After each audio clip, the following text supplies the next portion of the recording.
दुनिया के सबसे बड़े मन से प्रधानमंत्री नरेंद्र मोदी ने दुनिया को कई बड़े संदेश दिए, लेकिन मोदी का सबसे बड़ा संदेश संयुक्त राष्ट्र को लेकर था। अफगानिस्तान हो या फिर कोरोना का जन्मदाता चीन, संयुक्त राष्ट्र की चुप्पी पर प्रधानमंत्री नरेंद्र मोदी ने जमकर प्रहार किए। पीएम मोदी ने संयुक्त राष्ट्र को यह भी आगाह कर दिया कि अगर प्रासंगिक बने रहना है तो उसे सुधार करना बेहद जरूरी है।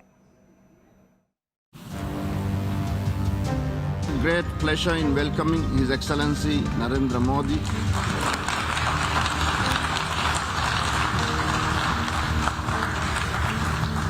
संयुक्त राष्ट्र को खुद को प्रासंगिक बनाए रखना है तो उसे अपनी इफेक्टिवनेस को सुधारना होगा।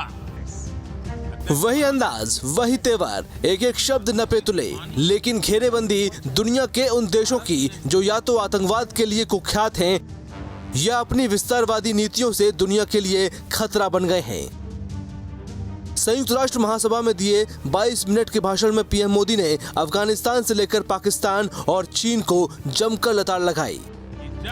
पीएम मोदी ऐसा करेंगे, दुनिया के नेताओं को इस बात का अंदाजा पहले से था, लेकिन इसके साथ पीएम मोदी ने संयुक्त राष्ट्र को अपने कामकाज में सुधार की हिदायत भी दे डाली।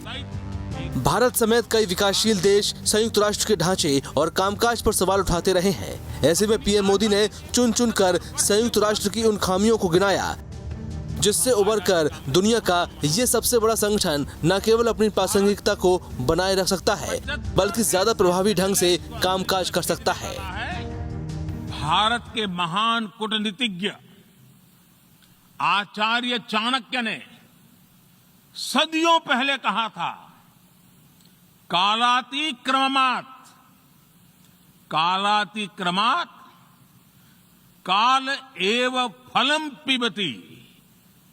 जब सही समय पर सही कार्य नहीं किया जाता तो समय ही उस कार्य की सफलता को समाप्त कर देता है। संयुक्त राष्ट्र जिन सवालों पर चुप्पी को लेकर घेरे में है, उनमें अफगानिस्तान पर तालिबान के कब्जे के बाद भी खामोश रहना, आतंकवाद फैलाने वाले देशों पर लगाम न लगाना, दुनिया के कई देशों में सत्ता हथियाने के लिए चल रही प्रॉक्सी वॉर पर चुप्पी के साथ साथ कोरोना के जन्मदाता चीन पर एक भी सवाल न उठाने जैसे मुद्दे हैं।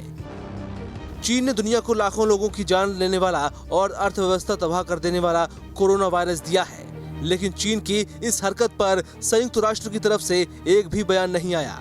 ऐसे में पीएम मोदी ने यूएन को जमकर लताड़ लगाई। उन्होंने साफ तौर पर कहा कि यूएन को सफल होना है तो उसे अपने आप में सुधार लाना होगा।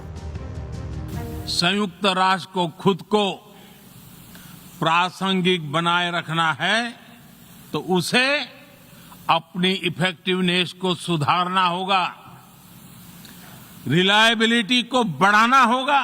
यूएन पर आज कई तरह के सवाल खड़े हो रहे हैं। इन सवाल को हमने क्लाइमेट क्राइसिस में देखा है, कोविड के दौरान देखा है, दुनिया के कई हिस्सों में चल रही प्रॉक्सी वॉर, आतंकवाद और अभी अफगानिस्तान के संकट ने इन सवालों को और गहरा कर दिया है। बतौर प्रधानमंत्री पीएम मोदी ने चौथी बार संयुक्त राष्ट्र की सभा को संबोधित किया है। दुनिया के सबसे बड़े लोकतंत्र की गाथा सुनाते हुए आतंकी फैक्ट्री चलाने वालों को पीएम मोदी ने जिस तरह बेनकाब किया, वो विश्व समुदाय के लिए सबसे बड़ा संदेश है। Team news nation.